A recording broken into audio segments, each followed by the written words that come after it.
ब्रेकनंतर आपल्या सगळ्यांचं पुन्हा एकदा स्वागत। तर परळीमध्ये जाऊयात। अजित पवार आज बीड जिल्ह्याच्या दौऱ्यावर आहेत आणि त्यांचं परळीमध्ये आगमन झालेलं आहे। कोणतं बाकी आहे? आपलं 2007 बाकी आहे का? अजित पवार परळीमध्ये पोहोचलेले आहेत। सध्या बीड जिल्हा पुन्हा एकदा चर्चेत आलेला आहे तो शिवराज दिवटे मारहाण प्रकरणामुळे।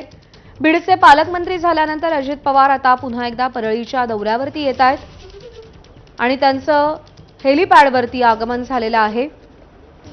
आज विविध विकास कामांचं ते उद्घाटन देखील करणार आहेत। त्यासोबतच आपल्या पदाधिकाऱ्यांशी चर्चा देखील करणार आहेत, विकास कामांचा आढावा घेणार आहेत। धनंजय मुंडेसह पंकजा मुंडे देखील या दौऱ्यादरम्यान उपस्थित राहणार असल्याची माहिती मिळते आहे।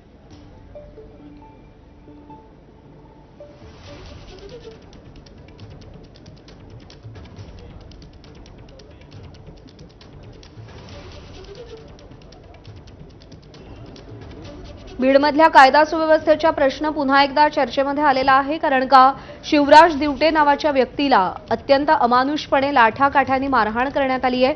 त्या पार्श्वभूमीवर अजित पवारांचा दौरा महत्त्वाचा मानला जातोय। स्वानंद पाटील आपल्याला अधिक अपडेट देतील। स्वानंद, अजित पवार पोहोचले।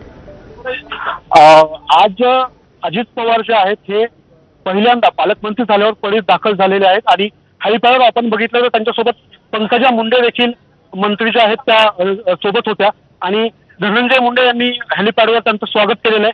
आपण बघितलं तर महायुतीचे जे पदाधिकारी आहेत हे थर्मल येथील